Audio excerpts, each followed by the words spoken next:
berkompetisi dalam konteks yang sehat gitu.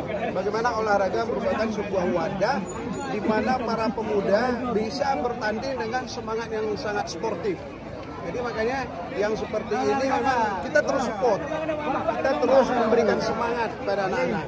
Yang hari ini bagaimana generasi berikutnya. Jadi ini adalah ruang yang sangat produktif, ruang yang sangat kreatif. Kami sangat mensupport itu. Itu penampilannya sendiri.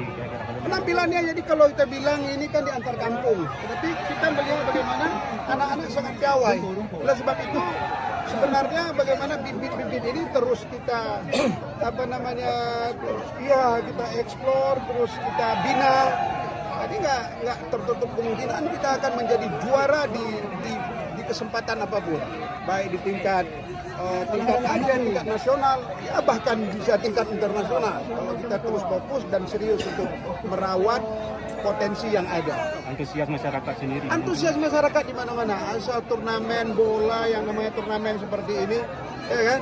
Walaupun ada sedikit tiket ini itu paling tidak untuk operasional, alhamdulillah. Tapi mereka sangat ikhlas, sangat sangat memberikan support yang baik. Ya, penting sekali. Ya, harapannya sebagai anggota DPR untuk masyarakat. Ya, harapan saya pertama sekali bahwa ruang olahraga ini diberikan menjadi sebuah ruang di mana kita coba menciptakan generasi yang berpikir lebih jauh ke depan, lebih menatap masa depan. Jadi kita tidak terbuai dengan persoalan-persoalan negatif, persoalan narkoba, persoalan yang lain-lain gitu.